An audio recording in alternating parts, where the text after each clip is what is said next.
Продължаваме поредицата. Ами с бомбони. Държам. Аз да ги преща. Аз ще прочета. Динозавър. Акула. Чакай, на български ли чете? Добре. Това е...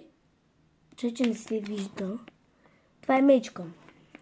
Това е... костена рука. А това е хипопотам. Да. Искам аз да ги отворя, ти миналите ги отвори. И на типа не са уникални. Опа, отвори ги много зле. Цветки. Чакай, аз ще ги да отворя.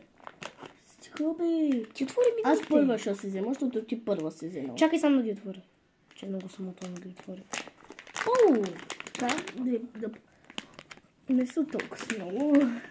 Манготата бяха повече. На мен... Само искам да светна лампата. Да видя какво е. Защото не виждам. Така, вече е по-добре. Аз едва ли имам животно вътре. Ма би трябва всички да имат. Да. Аз май имам мечка. Не, моята е костена рука. Аз имам Бе, се казах ти. Яде ли се това? Не.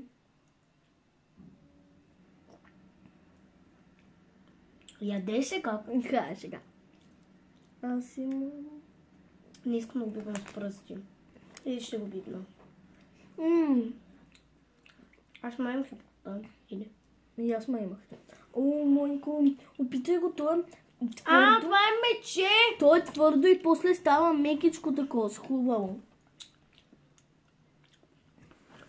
Че ми харесват повече, да ми 10. И аз. Другите са 7. Чакай, дай да питам едно вкус. Дай ми още едно. А те всичките са жълти, какво ги гледаш? Ама трябва да има и други. Защо? Това е портокал някакъв. И вътре има костенурка, хора. Това е някакво... Да, различно вкусва са. Аз имам костенурка. Хипопотам имам аз. Добре, чао!